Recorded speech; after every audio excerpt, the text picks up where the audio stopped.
Baik. Assalamualaikum warahmatullahi wabarakatuh. Saya Neni Nuraini Anas, guru pendamping literasi SDN Cinangka 2, Kecamatan Cilengkrang. Saya akan mendongeng dengan judul Pahlawan Muda, karya Lestari, penerbit Bintang Buku. Alkisah, ada seorang anak yang bernama Wahyu. Dia masih duduk di kelas 5 SD. Sifatnya baik dan peramah. Ia pun penyayang dan penyabar terhadap siapapun, baik pada kawan-kawannya maupun kepada orang tua. Sebaliknya, dengan temannya yang bernama Kohin, seorang anak keturunan Cina, ia mempunyai watak keras dan sombong. Anak Cina tersebut bersekolah di sekolah dasar swasta. Di sekolahnya tidak disukai kawan-kawannya. Pada suatu hari, Kohin baru saja pulang sekolah.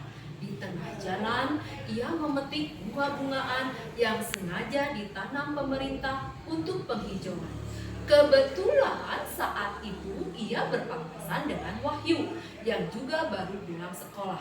Tentu saja Wahyu menegur perbuatan Kohin, tetapi malah balik marah kepadanya. Akhirnya mereka bertengkar dan berkelahi. Untung saja lewat petugas keamanan di tempat itu yang langsung melerainya. Petugas menasehati mereka berdua. Kohin merasa menyesal. Ia lalu minta maaf ke petugas keamanan juga kepada Wahyu.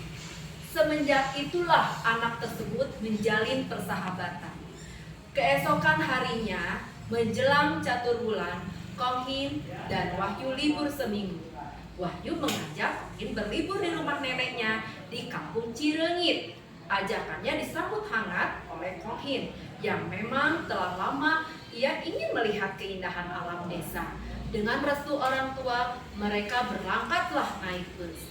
Setelah sampai mereka disambut Nenek Sarwi, Wahyu memperkenalkan Kohin pada neneknya.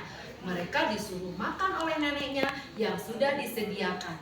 Malamnya, si nenek menceritakan tentang Goa Karang Hantu yang berada di daerahnya. Sebelum bercerita, si nenek minta izin pada Goa Karang Hantu agar tidak mengganggu cucunya. Lalu, Nenek Sarwi bercerita, di Goa Karang Hantu itu banyak sekali keanehan yang terjadi. Sering mendengar suara yang sedang bicara, kemudian tertawa terbahak-bahak. Selain itu, kalau malam Jumat selalu tercium kemenyan, yaitu cerita makhluk, ciri-ciri makhluk halus. Wahyu dan Kohin pun mendengarkan. Dengan seksama mendengarkan cerita Nenek Sarwi, lalu mereka penasaran dan berencana akan mendatangi Goa Karang Hantu itu. Nah, keesokan harinya, sehabis makan pagi, dua sahabat itu mendatangi Goa Karang Hantu.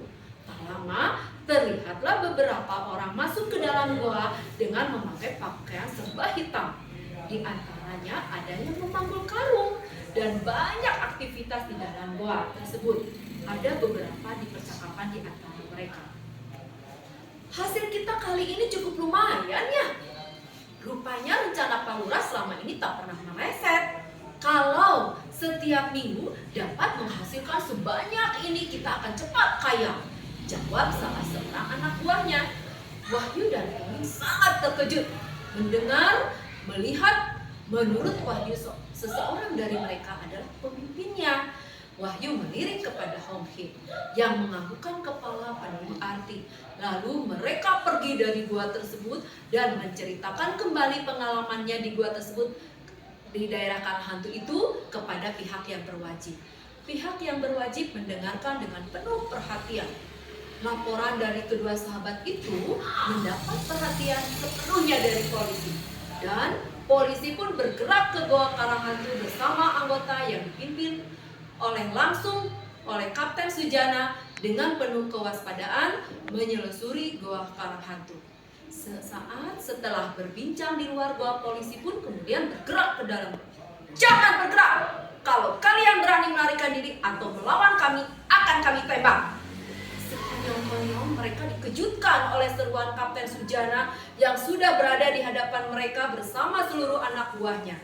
Dan ternyata ketua pimpinan para pencuri itu adalah sang lurah. Kegiatannya dibongkar oleh kedua anak ingusan, yaitu Wahyu dan Oin. Mereka dianggap sebagai pahlawan muda yang berhati seperti baja. Itulah sepenggal cerita dari dua sahabat pahlawan muda. Sekian dari saya. Assalamualaikum warahmatullahi wabarakatuh. Ada pantun. Ke hutan berburu kancil, bertemu orang hutan. Hubungan persahabatan sejak kecil sangatlah sulit dilupakan. Wassalamualaikum warahmatullahi wabarakatuh.